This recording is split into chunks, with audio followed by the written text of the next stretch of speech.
I think they might be voting right now. They're voting right now. Mr. Chairman, I rise today in strong opposition to the Hinchy Amendment. Do we need to legalize marijuana?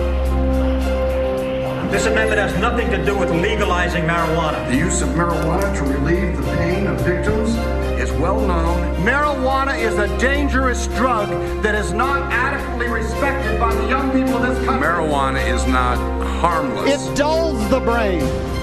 The people who are suffering and dying. The message we're sending to our children against today. This amendment have nothing to do with this amendment. If they hadn't spent years.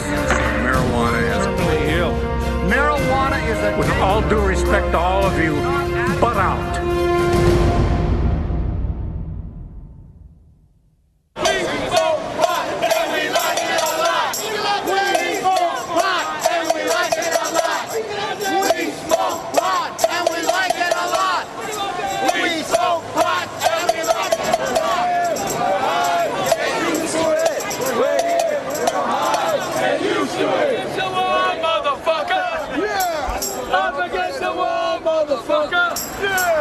All we are saying is give pot a chance. Let my life live in freedom. We all have the right to smoke weed. Let my life live in freedom. We all have the right to smoke weed. Marijuana, yeah. Come on, join us! It's destroying our Constitution, the senseless, endless, wasteful war on drugs. What was the other point I just had? Totally slipped my mind. That's terrible. One more thing I want to say right now. The new generation are stronger, smarter, wiser, and more prettier and beautiful.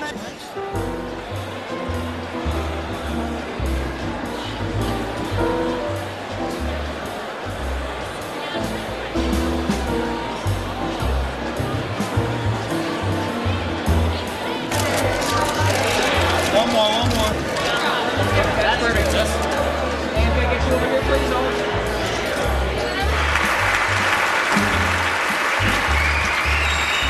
We need to end this culture of fear that is being perpetrated in Washington based upon the so-called war on drugs. You are in the front ranks trying to change those laws in intelligent, reasonable, progressive ways to benefit the people of America. To be an effective lobbyist, you absolutely need to believe in what you're lobbying for. I'm very fortunate in the sense that I deeply believe in the issue for which I'm advocating.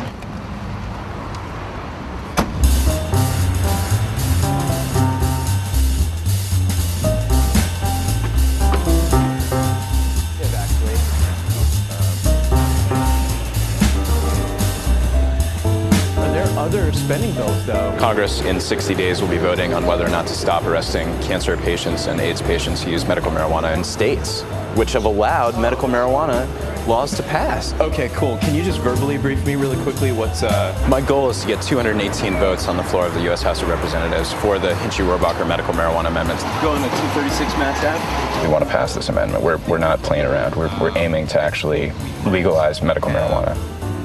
The fact that our federal government wants to arrest people for using the medicine that works for them, that their doctors have recommended, that's legal under state law, is an outrage. It's a moral outrage. How are you, sir? Good. Nice to see you. Hey, sir, I'm curious if there's anything that would cause you to change your vote on the medical marijuana amendment. You voted against it last year, and I was curious if there's any chance that you would support it this year. This job is about building relationships. I'm good. How are you? How are things going? So I basically try to become their friend. Hey, good luck. Take care. Thanks, Congressman. All right, see ya. And it's always trying to get that message out there as quickly as possible. Congresswoman Wilson? Hey, I'm Aaron Houston with the Marijuana Policy Project. I'm sorry? Aaron Houston with the Marijuana Policy Project. I was actually in your district in 2004. Very good to see you. Good to see you, Congressman. That happens a lot. It's great to see you again, Congressman. There's a stigma attached to marijuana How do you make politicians feel comfortable supporting this? How do you make them feel like they can actually come out and take a strong stand on it? We've poured a considerable amount of resources into passing the amendment, hitting the GOP congressmen who have not supported the amendment in the past. It can be such a difficult issue to convince people on, Congressman. Believe it or not, there's a bunch of politicians around here in Washington. This town's all about you scratch my back, I'll scratch yours. Mm-hmm. Well, we give contributions. We give money to good guys. Congressman, you're a scholar and a gentleman. Thank you. Really, one person in a suit with a short haircut, able to give PAC contributions and able to intelligently talk to members of Congress and their staff members is far, far more powerful than having 100 or 1,000 or even possibly tens of thousands of people on the street. I just thought I'd give you a quick update on what we're doing. And Congressman Hinchey is the prime sponsor of the Hinchey-Rohrabacher medical marijuana amendment. He's in a very strongly Democratic district, so he has the latitude to say some things and to do things that possibly other members might want to do but can't do because of the districts that they're in. And so we're going to continue to push it hard until we get it passed. And I think we do have a good chance of getting it passed this year. I think so too. The citizens of these United States have already made up their minds on medical marijuana. It's a consistent finding whether they get a chance to vote for it in a state ballot initiative or whether they're polled on it. Everybody says it's not just cruel and not just unusual, it's insane to be denying to sick people something that is of proven medical efficacy. That ought to be the end of the argument right there. The DEA does not recognize any initiative anywhere in the United States that promotes marijuana as a safe, harmless drug that can be used for medicinal purposes. The issue of medical marijuana is not something that ought to be decided by popular referendum. I'm really pleased by it. We have a whole scientific process that served this country damn well for a long, long time in determining that. You know, and you can make horrendous mistakes. There is a system, and it's basically at the Food and Drug Administration. That's where the issue of medical marijuana should be decided, and it should be decided by doctors and scientists. The reason people have not taken marijuana through this review process is because it can't pass. It won't pass. And so they want to go this other route. And, you know, good luck to them, because the science isn't there, and it's not going to be there tomorrow either. Of course marijuana has legitimate medical value. I mean, there's no question about that. The FDA came out with a statement saying that marijuana's got no legitimate medical value. They were just being political and dishonest about that, and they were criticized up the gazoo. What they meant was that there were no what are called phase 3 final clinical trials of the sort that pharmaceutical companies have to do to get a drug finally approved. But in fact, there's oodles of evidence about the efficacy of marijuana as medicine. It is not possible that any disease would ever be treated with smoked marijuana. Smoking is an unhealthy, dangerous, destructive drug delivery system. Smoking your medicine may be an unusual way of taking your medicine, but it works, and the reason so many people do it is because it works. It's just dumb. It's medically stupid. Why are people going to do that?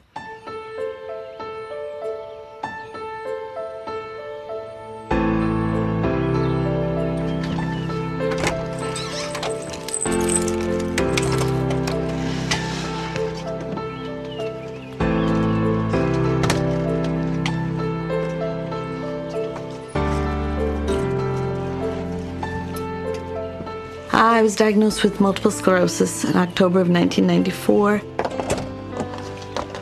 So I graduated nursing school in 1992, and in 1994 I got diagnosed with MS, and in 1998 I had to leave a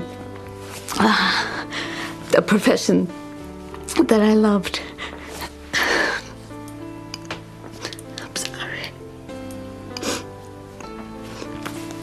Okay. So, anyway, so I only got 6 years out of it.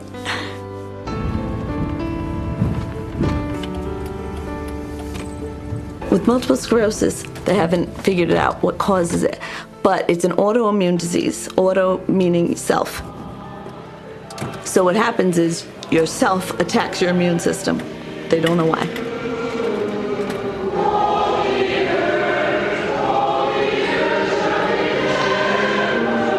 I might have tingliness in my left hand 1 minute. My vision might be affected another, although that's been good lately, thank God.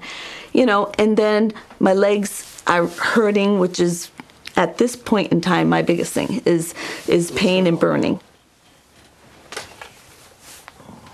I am on a lot of meds. Currently, I take not only the shot, the interferon, which is every other day, and I've been doing that for 11 years. I take Imuran in the morning. I take baclofen and Neurontin both 4 times a day each. And I take Wellbutrin, which is an antidepressant. I take that twice a day.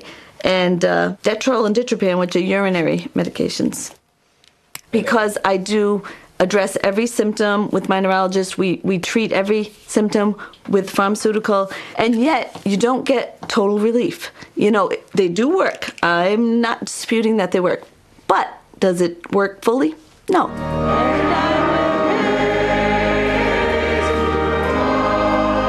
My son learned a lot about medicinal marijuana.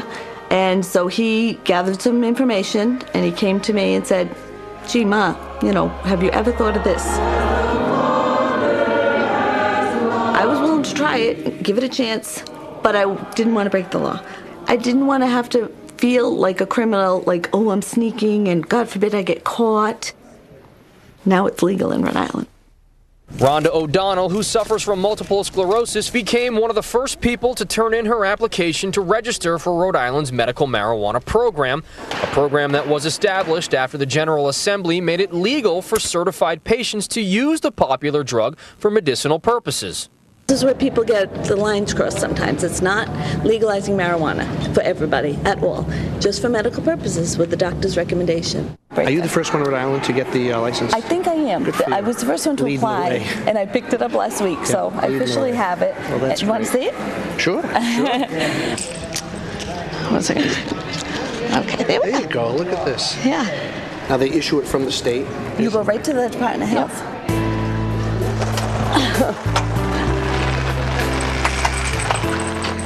Hello! Happy Mother's Day! Happy Mother's Day! Happy Mother's Day!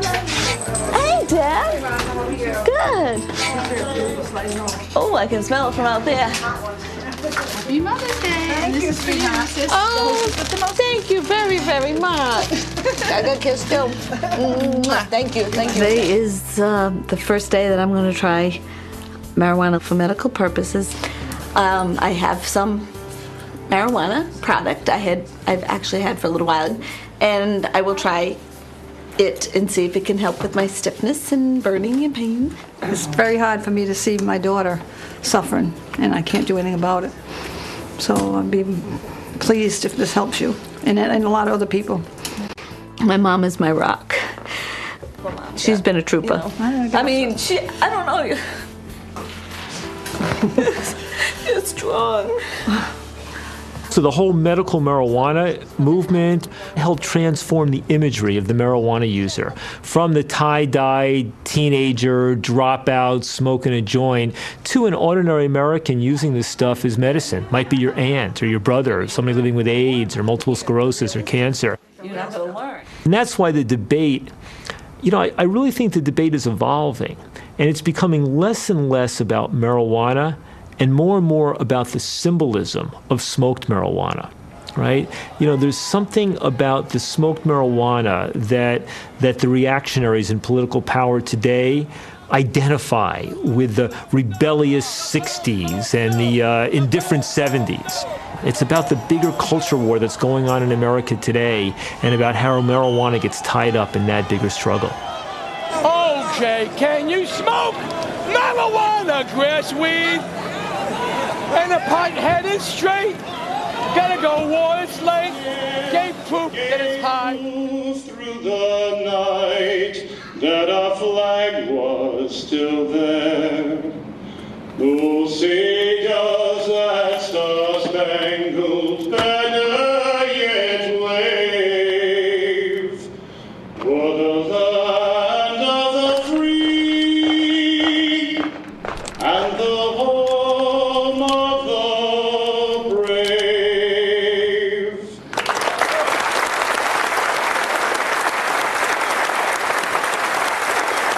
Detective Steve Reed from the San Diego County Sheriff's Department. Detective Reed has led the marijuana eradication program for the county of San Diego for several years now. And when you look at the numbers, it's pretty clear that Steve's efforts have been at or near the top of people who do this kind of work across the nation. His work has resulted in the arrests of 442 suspects, the confiscation of 454 weapons, and also the seizure of assets in excess of $11 million. Congratulations to Detective Steve Reed. Thanks, sir. Fire.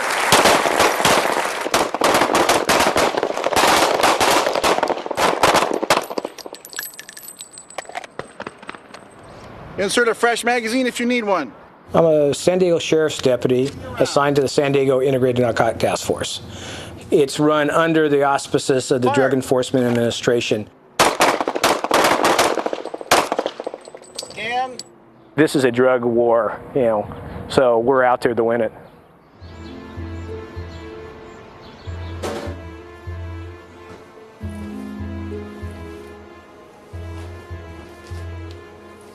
I've been running this marijuana program since 1988, so we're going on 18 years.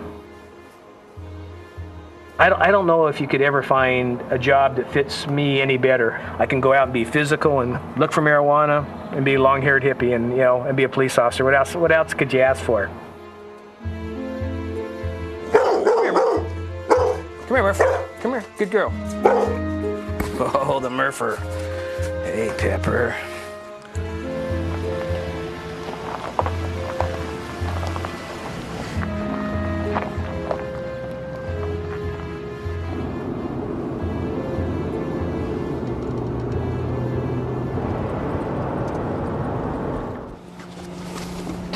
Hey, Steve. Hey, Tony, what's happening?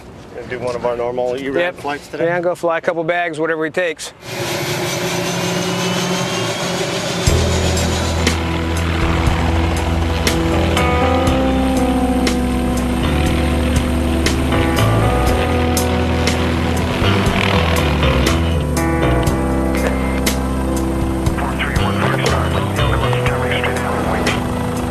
Today we'll be flying in the northeast section of San Diego County, see if anything's popped up. The plants are starting to get bigger, start to reveal themselves.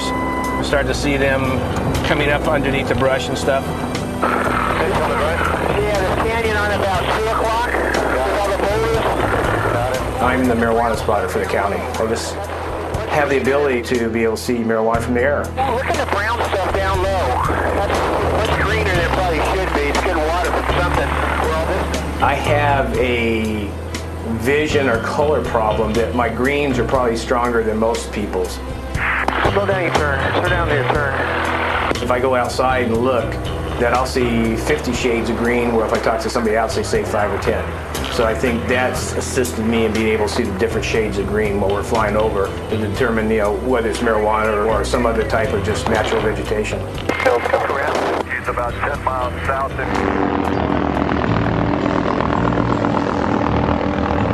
See the brown stuff in the rocks? Yep. The brown, those dead trees are covering the marijuana plants. It's all out our door now. It's all about 50 yards up the creek bottom. It's all salt and peppers right there below us. Yeah, I got it. You can see right here? Yeah.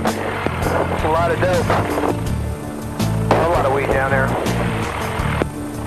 A ton of it down there. And just happened to look out right side of the helicopter down the drainage, and the plants just all popped up. Perfect time. Sun was hitting them. They're all sparkling. All right, that's our gold mine for the day. Hey, Tony, keep coming. Right on. Okay, let's get out of here.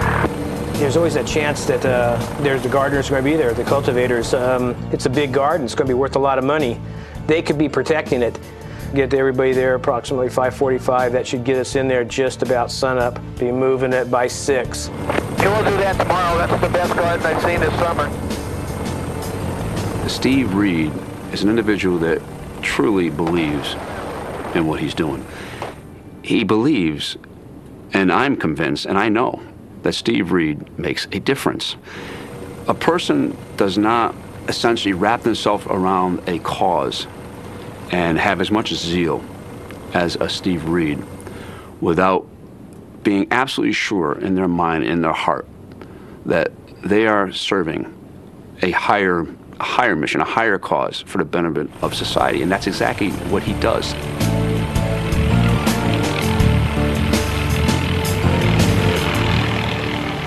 The war on drugs is the last dying smell from the Nixon administration. This isn't a war, it's a misuse of the word. It's an apparatus of control. You can tell it all, by the way, by the name they give to the person who's in charge of this mad scheme, a czar. The whole point of the United States is there's no bloody czar, no monarch of any kind.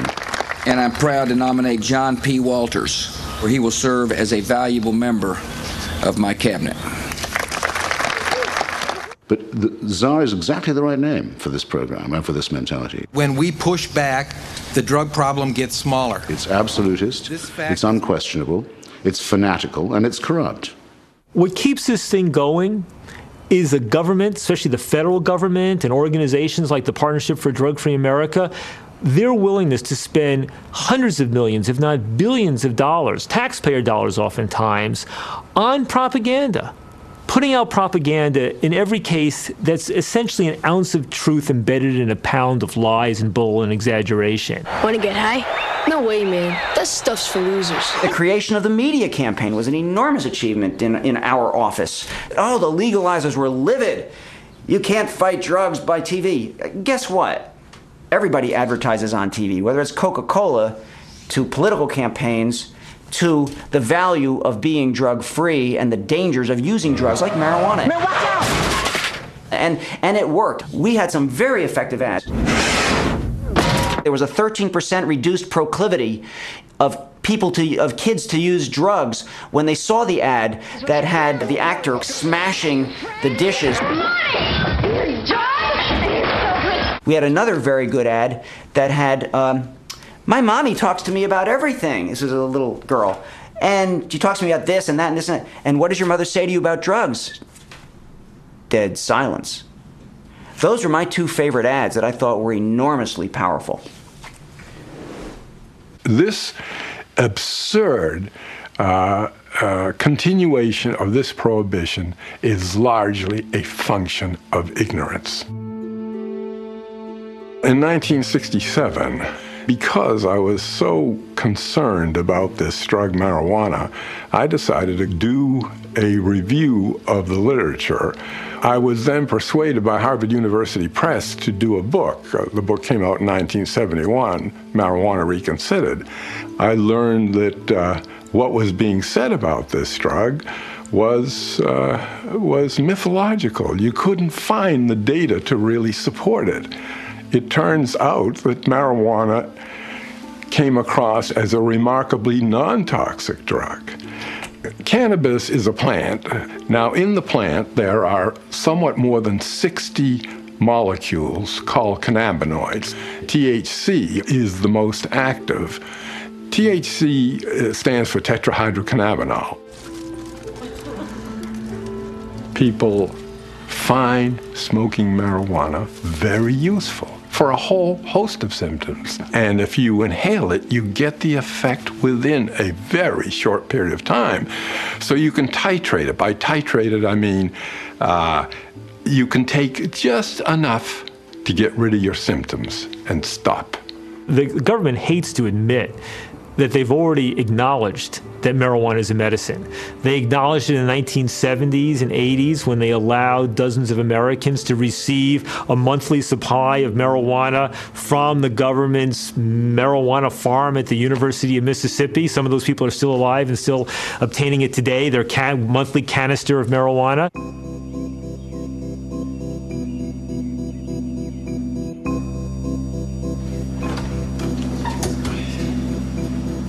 Now, here's where I keep my cannabis. Keep it refrigerated, it stays fresher. I receive 1 tin of 300 pre-rolled cigarettes, approximately 300 cigarettes, every 25 days from the federal government. And here it's hermetically sealed with wax to try to keep the freshness and the strength up. This marijuana was actually grown right here in April of 1996. So it's been packaged and frozen since then. And then you open it up. Okay, inside you'll see that there's approximately 300 rolled cigarettes to this tin and sold by a cigarette machine. What this can means to me is for the next 25 days, I don't have to worry about medicine. That I know that I'll be as well as I possibly can be. And that I don't have to worry about if somebody's going to bust my door down and come arrest me because of this medicine. The disorders that I suffer from are multiple congenital cartilaginous exostosis and a variant of the syndrome, pseudo-hypoparathyroidism. In lay terms, what it means is bone tumors that grow outwardly from the long bones, such as this, grow outwardly into the muscles and the veins, stretching the muscles and the veins, making it very painful. But more important, any kind of movement can tear the muscle or tear the vein, and I could hemorrhage, and a clot could break off, go to my heart, my brain, my lungs, I'm dead.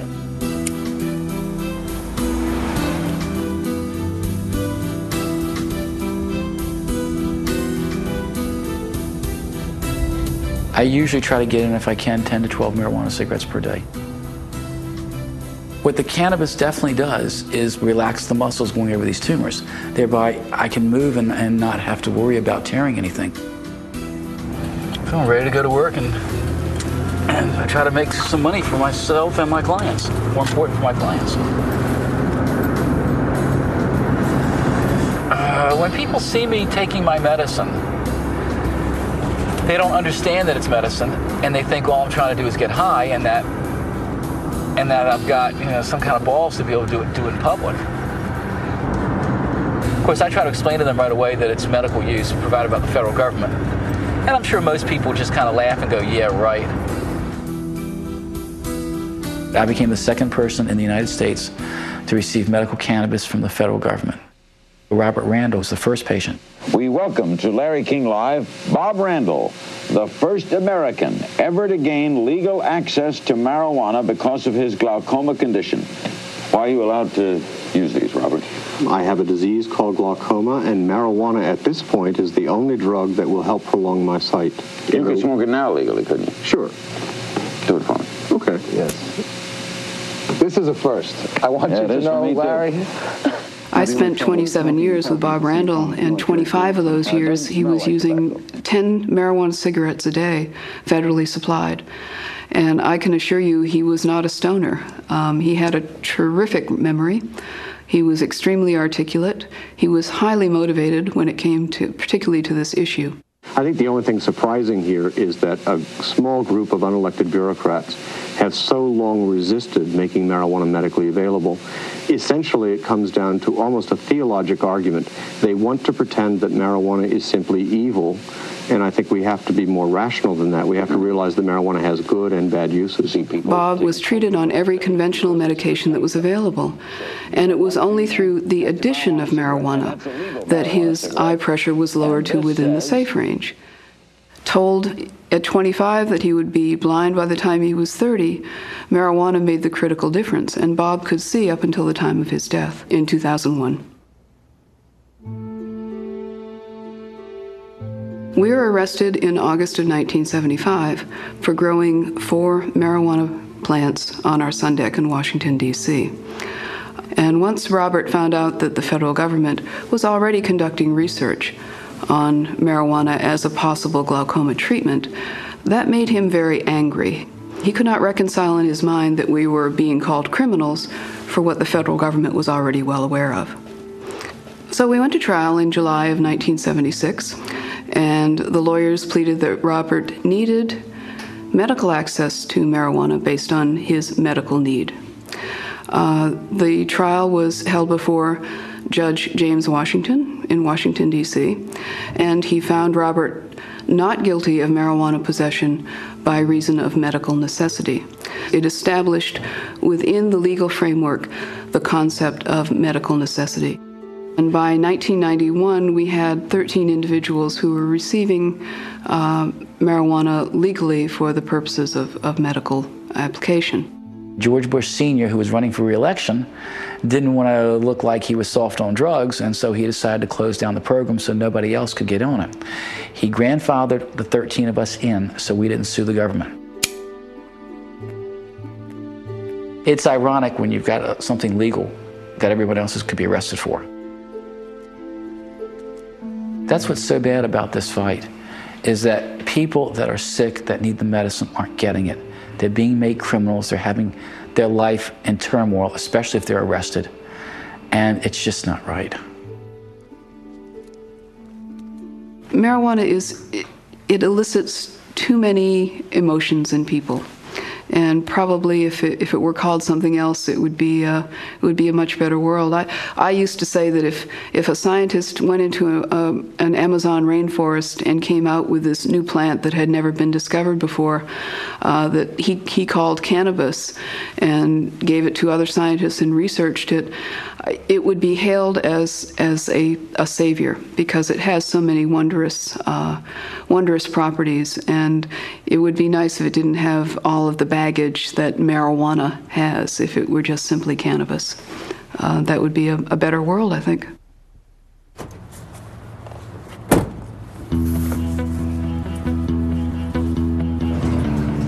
Good morning, Newbridge Securities. Just a moment. I'll be right back. I'm a stockbroker. I'm a professional person. I handle a lot of money on a daily basis. President Feld. I'm a good, productive member of society. I pay lots of taxes, and I'm able to do that because I use marijuana. Yeah, I'm calling about that option we talked about. Did the check come in from Whiting today? What I like about this is the diversification. Cannabis doesn't impair my ability to think, to act, to move, to do anything I need to do.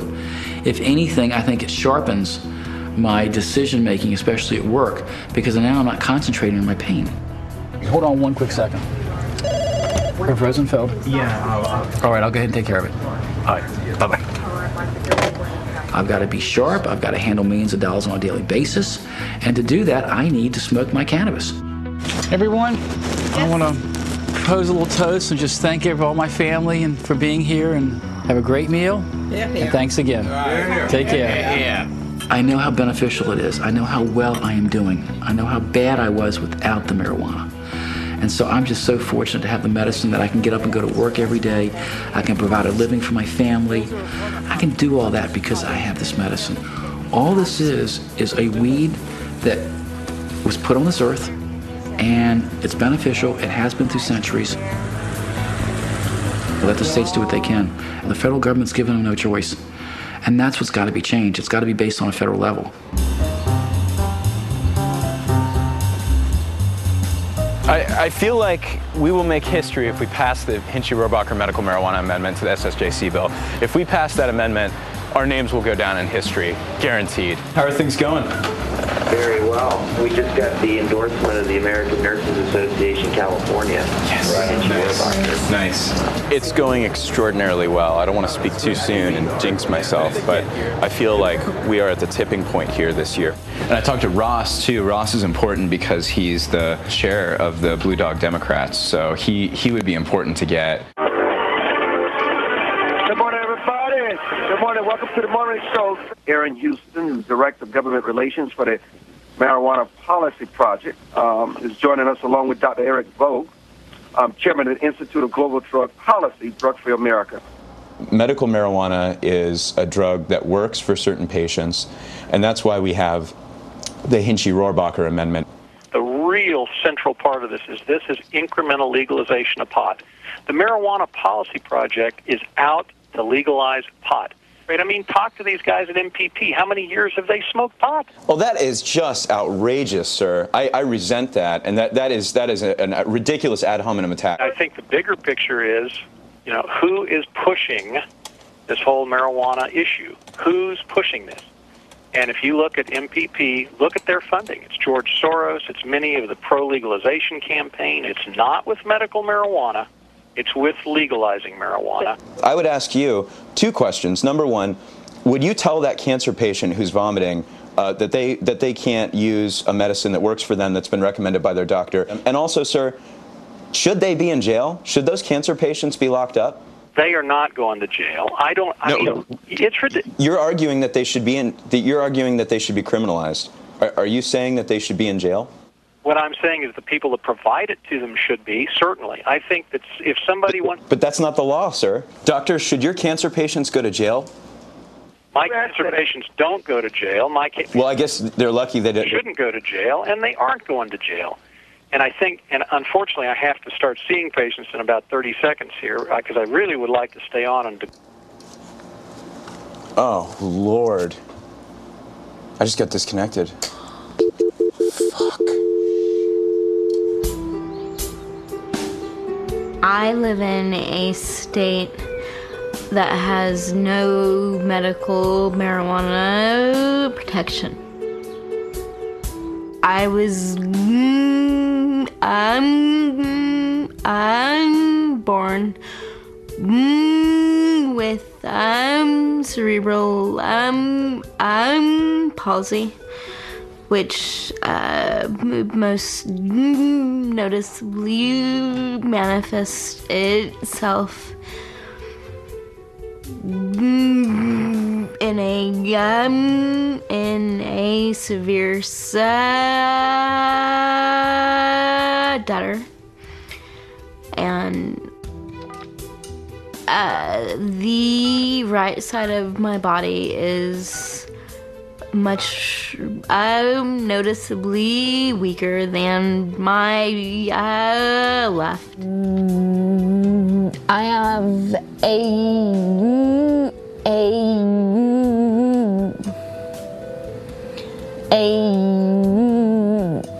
the stutter has got to be one of the most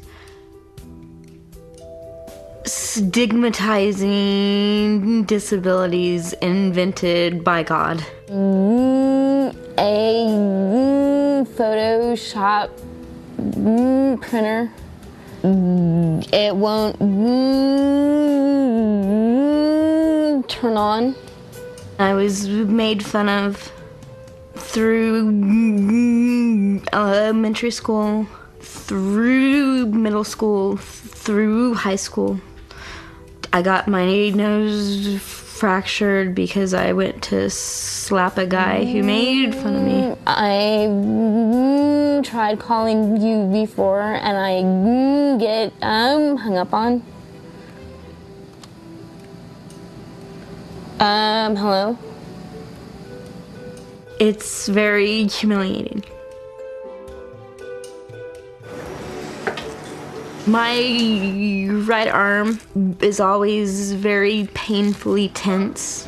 I went through my entire childhood in pain because I couldn't move my muscles. Yes, I must. I am a widowed young mother with 4 children. Tristan is 9, Jade is 6, Ulysses is 4, and Fiona's 2.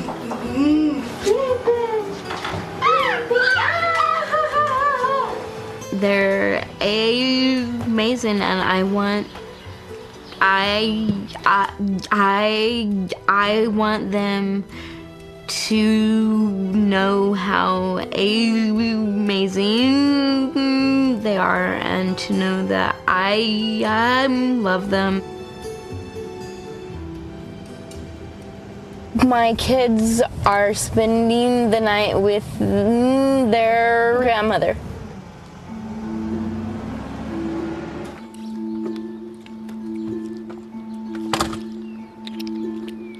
The first time I realized that cannabis helped me was the first time I smoked it.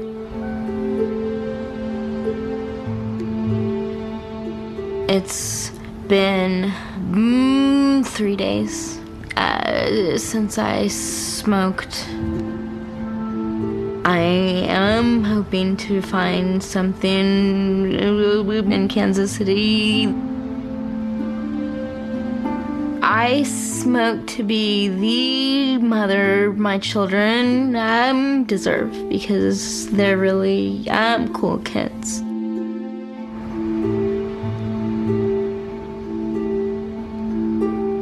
Drug use is an act of human misery. People take drugs to make themselves feel better or to escape. The genesis of the problem is in the consumer. And as long as there's consumption, there'll be a need for strict oversight. Because without that, society certainly can perish. But for the DEA and for our partners, victory is one step at a time. You look at it through the years, you realize that we have been victorious. And that pendulum of success is more on our side than their side. Okay, yesterday we were flying over a ridge or a ridge line. Ended up being at least 2,000 plants in this drainage, about 3 miles that way. They're all in rows underneath the brush, a couple thousand plants. We're gonna come in from the southwest. We're gonna go off a little cul-de-sac, off of residential housing like townhomes, small homes. Be quiet going in, no talking. You know, we see anything, hand signals. Pay attention to me going in. As usual, we want to make sure that they're not in there and be covert when we get in there. If we have to chase somebody, so we're going to go and make the arrest and chase them no matter how long.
This is the very beginning of it. That was, it's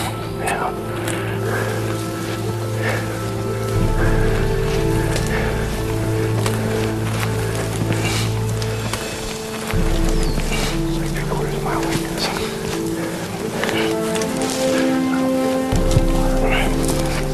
The water line goes back down here. Straight out of the drainage. About 600 yards that way is that culvert I was talking about. But this isn't 5, this is closer, probably 10. We got everybody. Secure the perimeter. Try to move quietly. We're going to go to the very far end of the garden, secure that, and then come back. I lied. It's not 2,000 plants. It's going to be like 10,000 plants.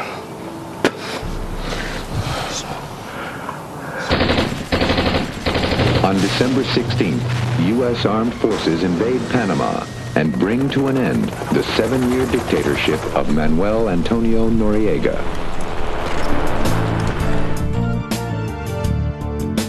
I got into infantry and I really loved it. I was in battle. Probably the hottest situation was the capturing of Noriega in Panama. The Marines went in, we were fire support, and it was just brutal.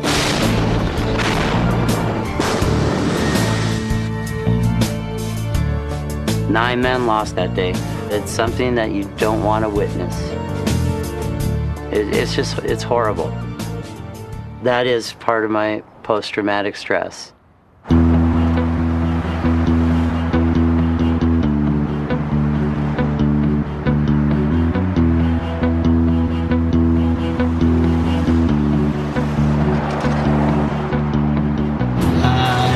pressure washer contractor. I basically wash commercial and residential and industrial buildings. Make everything clean.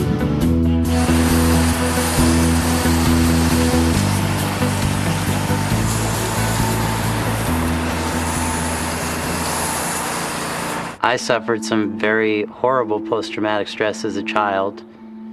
When I was 7, I had a very traumatic incident happen to me.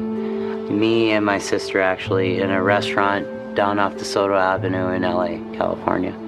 My dad was a mob investigator for the LA County Sheriff's Department, and my mom worked as a secretary for Litton Industries. My mom and my dad had been separated partially because my father had a bad pill and alcohol problem. So we got together to kind of discuss the divorce, and also me and my sister have birthdays that are close, so we figured we'd celebrate me and my sister's birthday, and my parents would talk about the divorce, so we got together in this restaurant. When my dad got off duty, popped a bunch of pills, met us at the restaurant, an argument ensued. He stood up, no hesitation, pulled out his service revolver, stuck it right on her forehead, and that was the last anybody was to see of her head. Her head ended up all over me and my sister. The body just basically collapsed on me, and I just went empty. I was like a balloon, I deflated.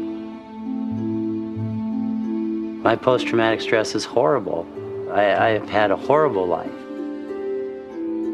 The saving factor was that I found pot. It saved me, saved my life. My nightmares were gone. I had no recollection of any vivid details of a lot of the horrible trauma I've suffered in my life. And it wasn't brain surgery, I knew it was the pot.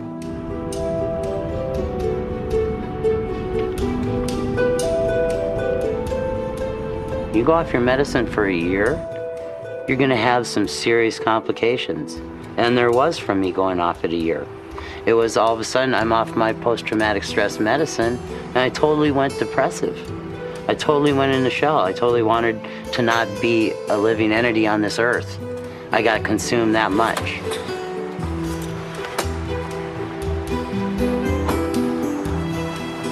I like those choices that California gives me, that I'm able to take the medicine I want to take.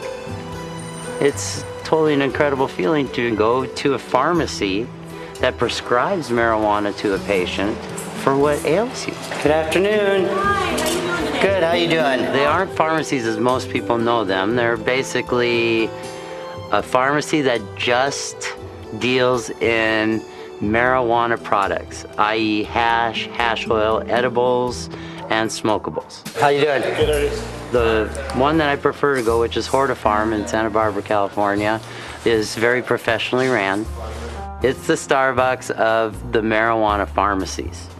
You're looking for indicas, right? For your... I'd like to look for something, maybe a sativa for in the morning to get me going, a little bit of an up energy. Well, I'll tell you what, for sativas right now, what I'm using, during the day to kind of stay a little bit more clear-headed is this Super Silver Haze. And that's dominant sativa? Yeah, that's a sativa dominant hybrid. Oh, very nice. Very fragrant with a little bit of a fruit. And this is a pretty good batch. This is very people are starting to see more and more how effective and viable cannabis is as a treatment option for their various illnesses.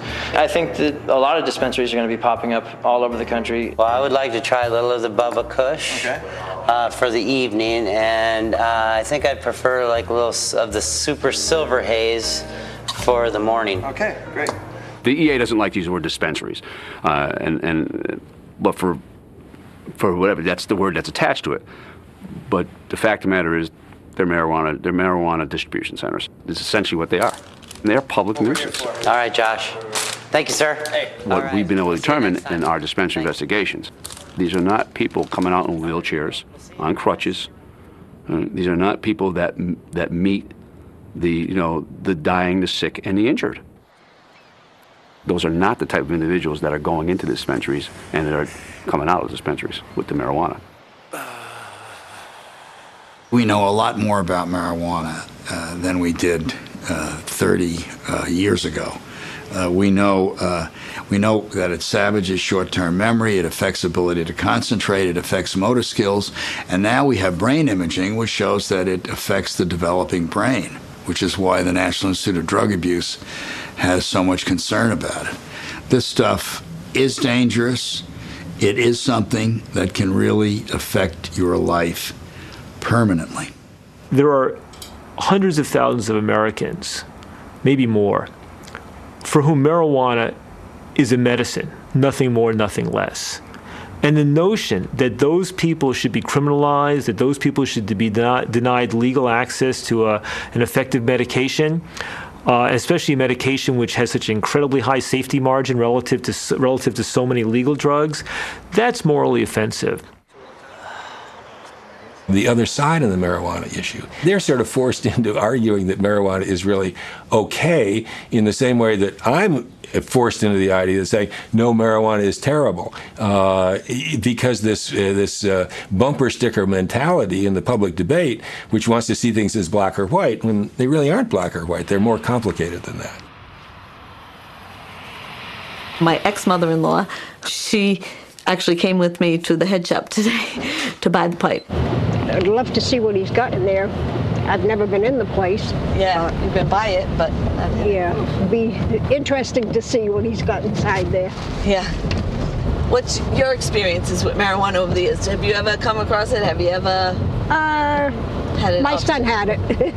And did you find him? Your ex-husband Did you find him using it, or you found it in the room? No, I found it in the house and I threw it out on him. See it? Yeah. Ethnic concepts. Okay. Right here. There we go. And that's it. Okay.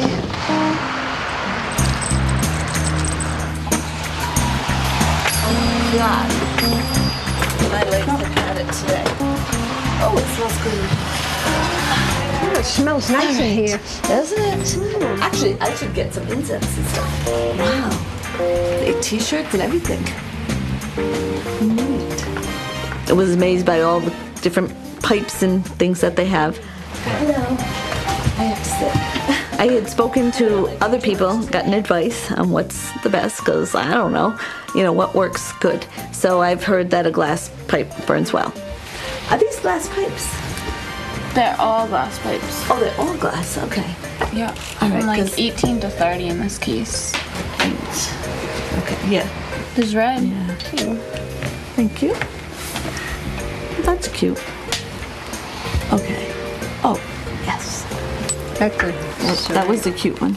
They're all glass. They were all glass. Yeah. That was bigger. A nice one. Yeah, it's very pretty. That's pretty. Deepest on the shelf. Can you explain to me how to use it? Now that I've picked out a pretty one and a pouch. This is a carb, and you put your finger over the carb, your thumb. What's it called? A carburetor. Oh, carburetor. Okay. So you're gonna hold that. You're gonna light it, and then you let it go to release the smoke into your mouth. Oh, so you don't have to inhale. Basically. Well, yeah, you do inhale. You inhale the whole time. So I light it. Okay. And then it'll clear out. Okay. Have a nice day. Yeah, you too. My goodness, there's still a lot of stuff, huh? Jeez.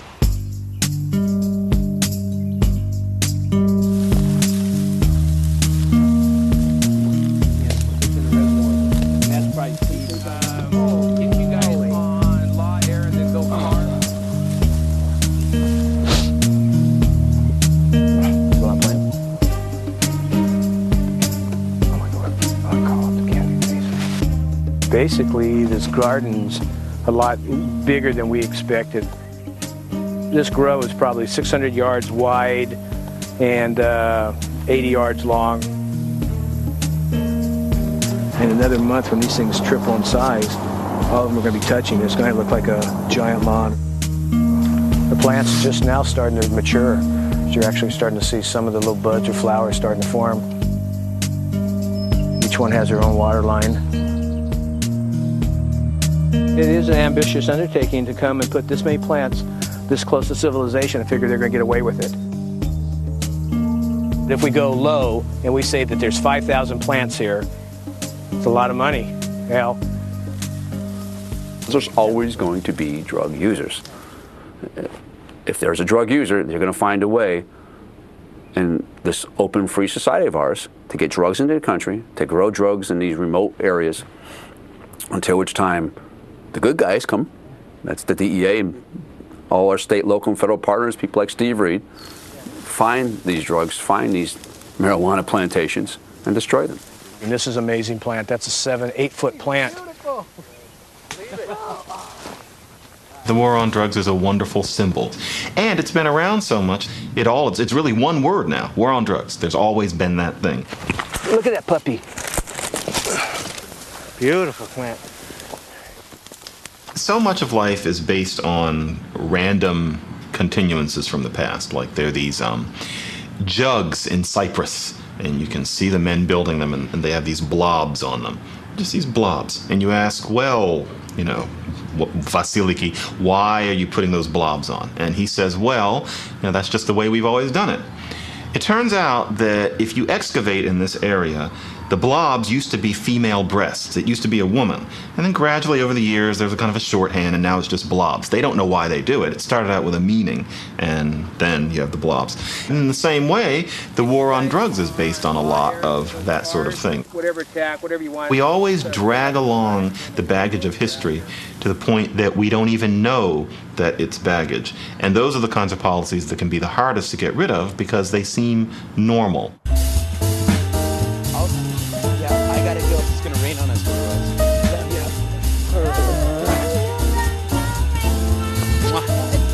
Bye.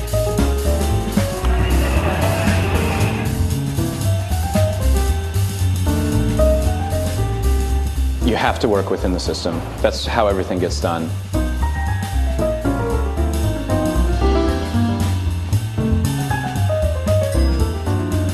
It's no joke that laws and sausages being made is something you don't want to look at, and it takes somebody on the inside to actually change it. You have to be on the inside. You have to be talking to these guys.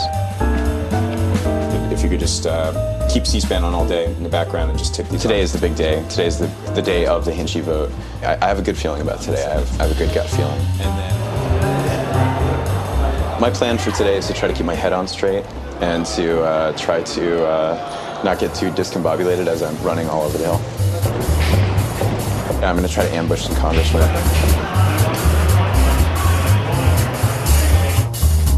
Hey.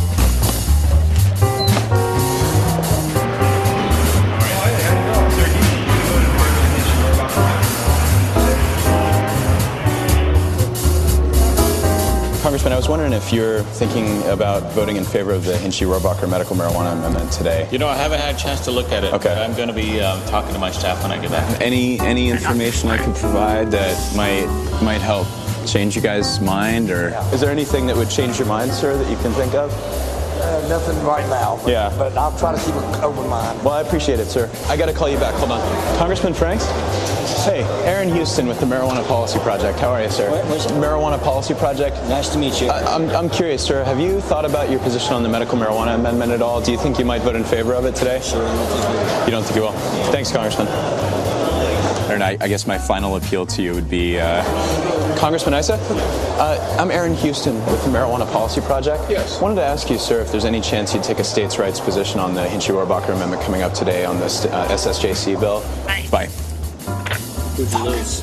Lost Larson. We've got Alex Holstein out in California. I think they've talked to your office. Wonderful, but I haven't made my mind. All right. Thanks, Congressman. There was something with Culberson. What happened there? Yeah, Right now I'm heading to see Mark Souder and see if we can have a little chat with him. Mark Souder is a foaming at the mouth, wildly prohibitionist congressman from Indiana. My hope is to run into him and to talk to him for a minute, maybe rattle him a little bit, throw him off his game before the big vote. Congressman Souder, Aaron Houston with the Marijuana Policy Project. How are you, sir? Congressman, is there any chance you'd ever change your position on medical marijuana? Is there any chance? There's such a thing as medical marijuana, so I would never change it. Well, the Institute of Medicine, sir, says that there is. Medical marijuana. I mean, the Institute of Medicine. No such thing.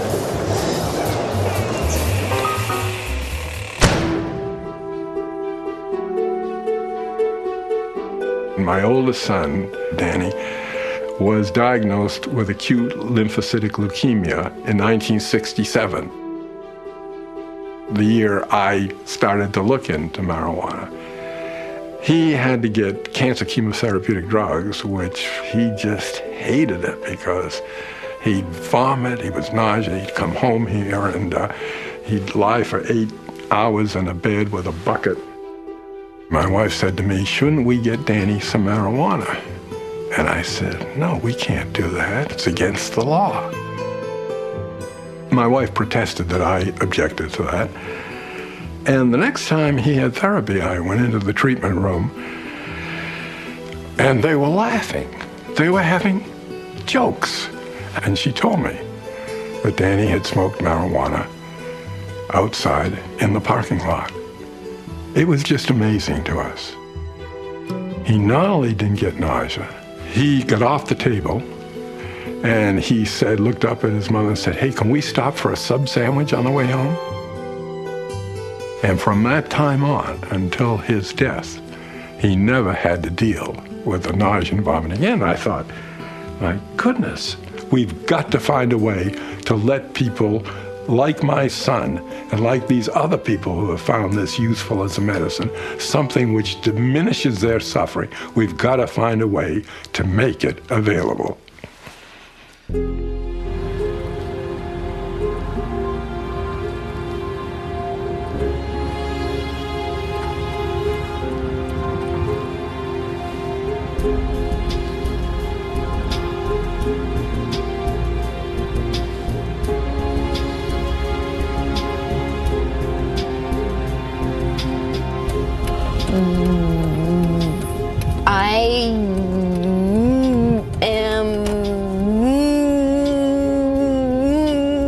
I'm in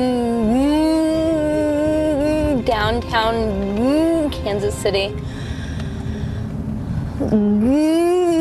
looking for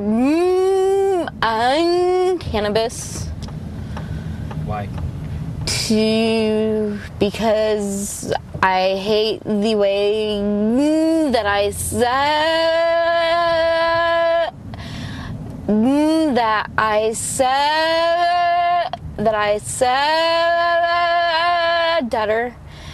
and it's the most effective treatment that I've found.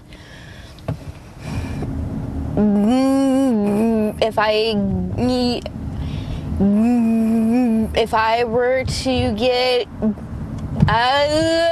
busted buying or smoking marijuana, there's a possibility that I could lose my children. But it's worth that risk? I wouldn't be half the mother I am without it, because I would just be in way too much pain. So yeah, being a good mother to my children is the most important thing in the world to me.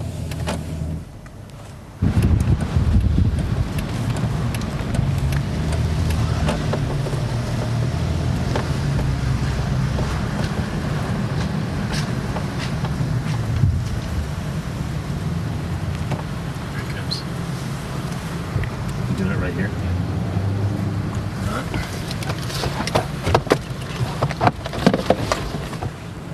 Have a nice night.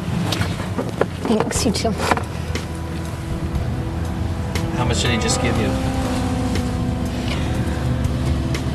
not even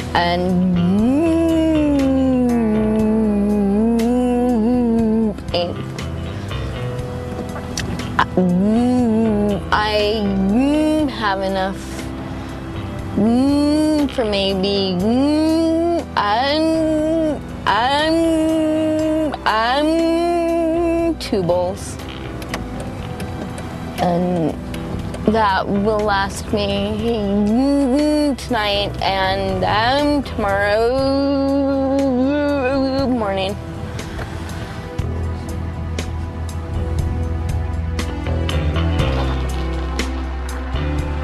Why has marijuana not been approved medically? Because it's not medicine. It's been anecdotal evidence. Well, you know, I could take this glass and fill it with gin and drink some and say, hey, I feel good. And that's about what medical marijuana is. The 4 or 5 people that you've talked to, well, of course they're biased toward it, but that's like asking the generals in Iraq, how's the war going? You know, you're not getting an objective forest for the trees kind of an appraisal from those people. You have to look at science, not politics, to define what is safe and effective medicine in America. I hope you catch that soundbite. That's all right. I'm a little bit scared of paranoia side effects. You know, I've never denied this, that I smoked as a teenager. I've tried it before, so I know somewhat about marijuana, but it was 25 years ago or more. And so I'm a little bit afraid of that, to be honest with you. Although I'm looking forward to the benefit, I'm a little afraid of, the paranoia or whatever. But we'll see. Bear with me because I really don't quite know what I'm doing. I'm going to try them. Again, I clarify and I go into this realistically, saying that I don't expect this to make me get up and walk miraculously. It's not going to do that.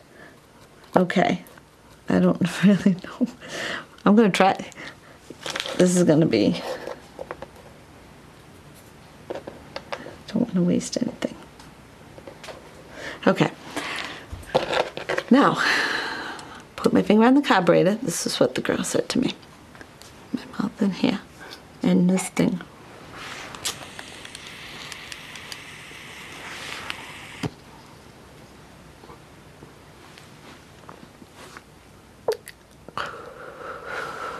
Holy schmoly.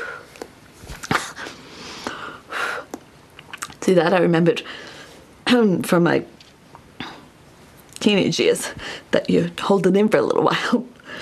But wow. Okay.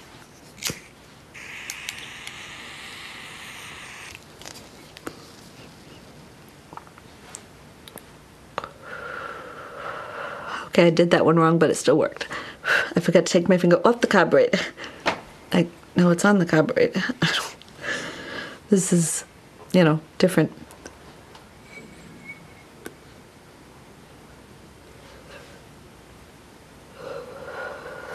Yeah, there was more in there. Okay, now I'm going to stop, only because I want to see. I don't want to do too much. Okay. I'm not a smoker either. Like cigarette smoker. So tell me, what are you feeling right now?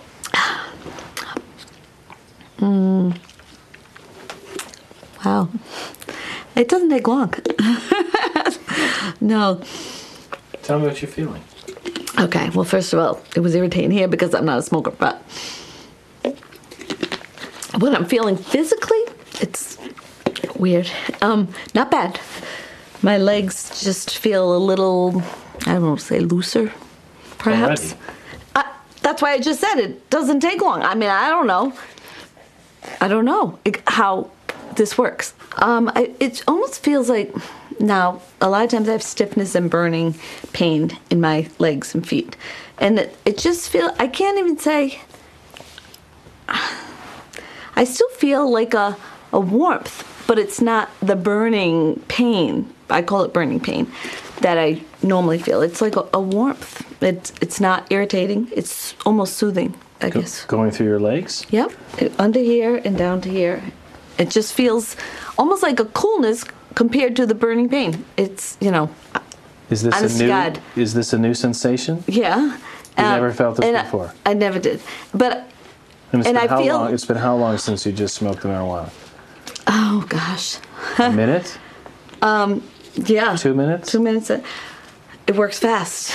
I don't know how long it lasts, but it's finally come to the fruition. You know, the end of the road here, that I can actually do this legally in my own home, in the state of Rhode Island, barring the feds coming knocking down the door.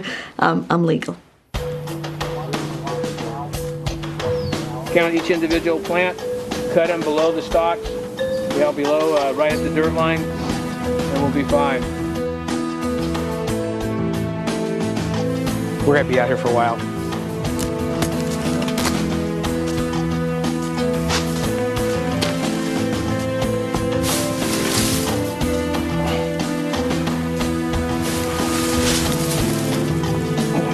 The marijuana here will be seized basically as evidence, taken to DEA's headquarters, processed, and then placed in a secured, locked facility until it can be destroyed at the appropriate time and place.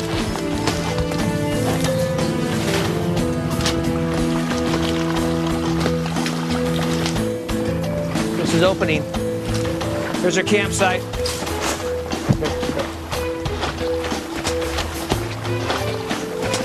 This may be all that they've left behind.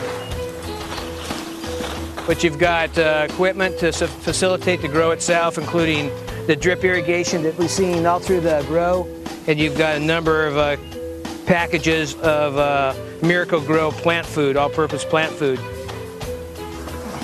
It's possible the growers could come back. It's probably very little chance at this point to catch them. They're going to know that we were in this garden, so it's very little chance that they're going to come back. Flour tortillas, lettuce. This hasn't been there very long. That's still cold, still fresh. Pork cracklings or chicharrones. La Morena, pickled jalapeno peppers, beans, rice, more beans. Educated guests would say this is a Hispanic grow.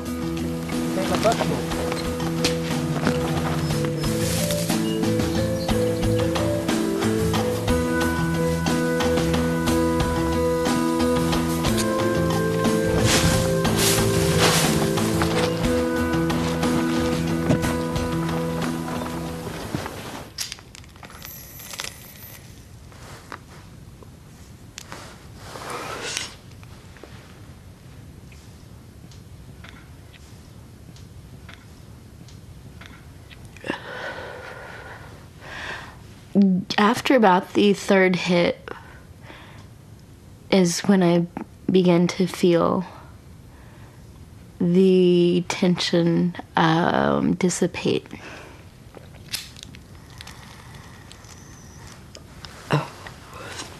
It really helps my speech. I feel much calmer, much less rushed, and I feel like I can control the muscles that I couldn't control before I smoked. It's kind of nice. I don't make as many funny faces.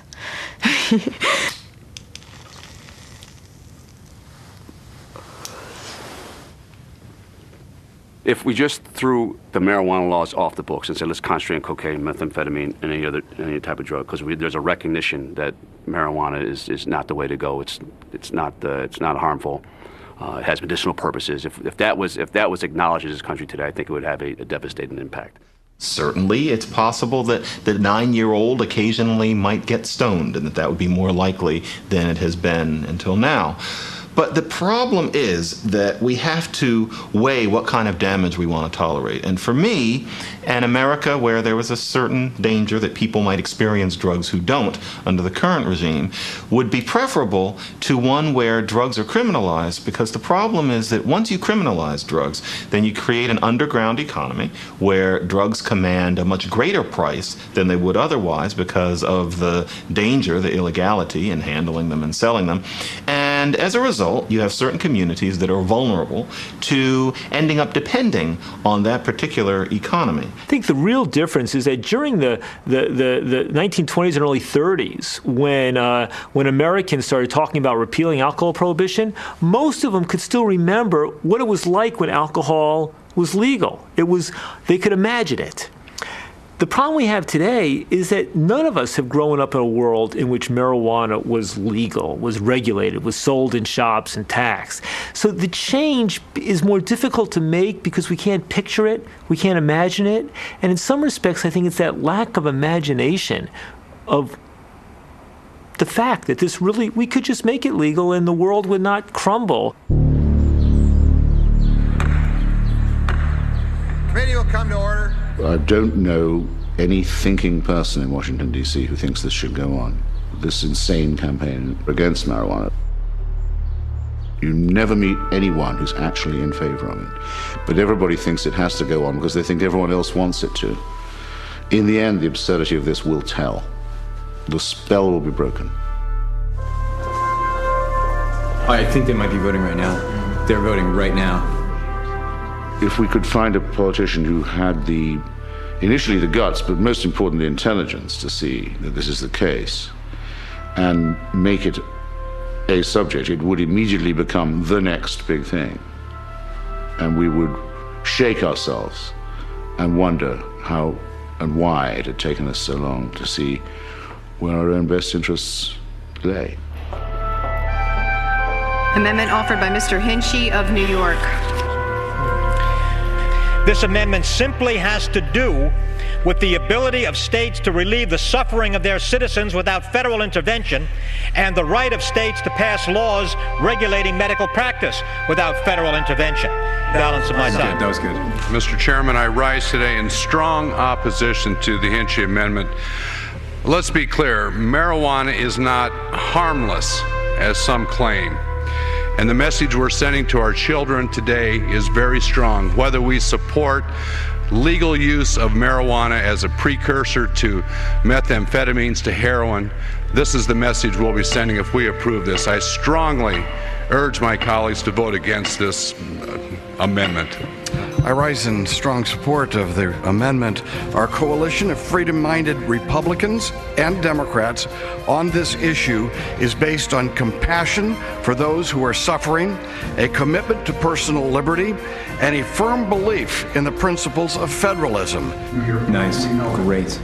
If I am terminally ill, it isn't anybody's business on this floor how I handle the pain or the illness or the sickness associated with that illness. I rise to oppose this amendment. I had young people work for me in my supermarket who I knew were using marijuana, and they used it for a period of years, folks, and they're not as sharp after years of marijuana use as they would have been. It dulls the brain. It holds back the growth. I have close friends and even relatives who are living less of a life than they would have if they hadn't spent years abusing marijuana. Marijuana is a dangerous drug that is not adequately respected by the young people of this country because they've been seduced by leaders in this country advocating that it's a perfect, wonderful drug. Gentleman's time has expired. Mr. Chairman, the arguments that have been put forth against this amendment have nothing to do with this amendment. This amendment has nothing to do with legalizing marijuana.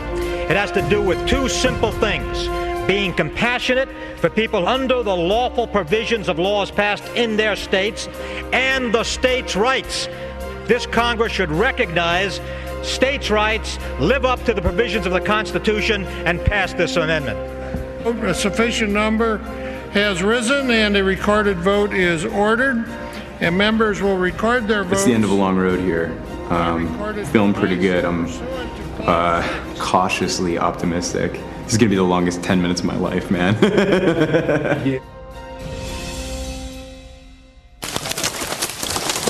Here's Johnny.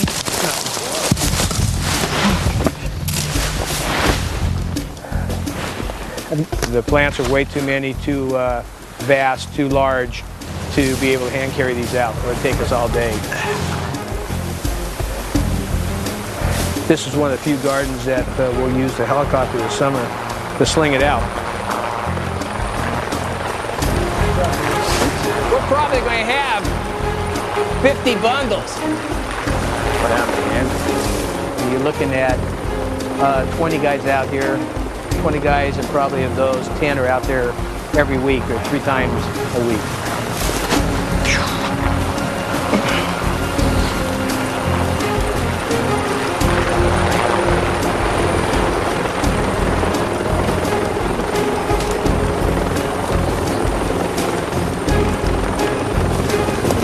17. This isn't all Miami Vice. This isn't Tubbs and Crockett, you know, in silk shirts driving a Pantera or something. This is a bunch of hardworking cops making, you know, an okay living. It's not a great living, not a great wage, but out here working their tails off to make a difference for the public. Rough count, 17,000. The tally right now is only 26 yay to 37 nay, so it's really hard to characterize the vote at this point.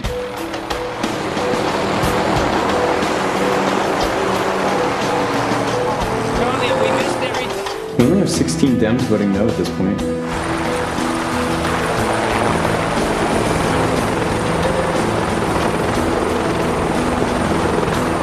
Four Republicans, man. It's creeping up.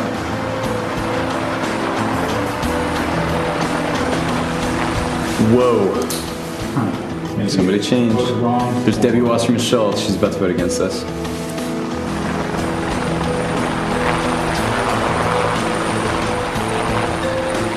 Did we just lose a Dem, or was that a Republican? This is scary. Yeah. This is starting to scare me. Don't close it yet.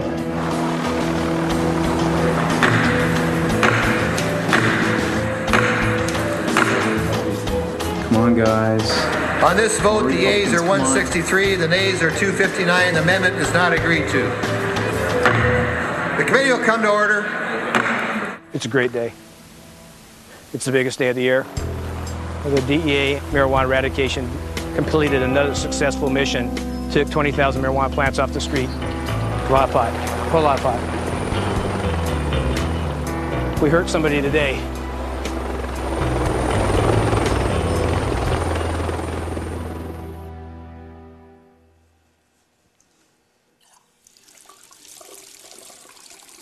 Well, I got 163 yes votes.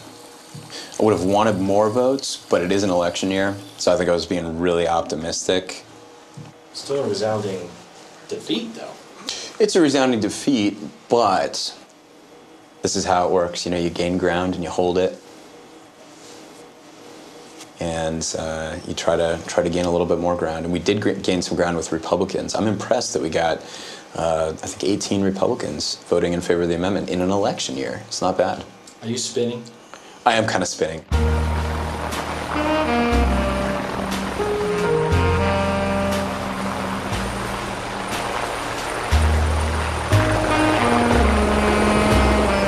It's an awesome feeling. Do a good job, no one gets hurt, we go home safe, we take 20,000 plants with us. Tomorrow I'm gonna wake up. Tomorrow. I'll wake up and get back to it, get back to the work at hand. We're not going to give up. We're not going to give up. We're going to win eventually. Tomorrow we get up and do the same thing. 20,000 plants is an awesome day. It's 20,000 plants off the street, out of the kids' hands. You know, police officers 1, crooks 0. Hey, have a war on drugs for the bad stuff, the heavy stuff, the heroin, whatever, I don't care. But marijuana, it just seems so silly to be illegal at the federal level. It works. If people say it works and it helps them, why would you want to deny them that? Some people with cancer, or they're dying. Why are you going to make them suffer needlessly? I fly the flag every day. I'm a patriot. I just want America to drop the stigma, to look at me. I'm hardworking, I'm a father, I'm a grandfather, I'm a businessman, I'm successful, and who am I hurting? Who am I hurting? This is not the hysteria people make it out to be. It's people like myself, it's people older than us, it's younger people that need it medically, that are going through chemotherapy or whatever. Yeah, it's everybody in the population now. It's reaching all parts of society.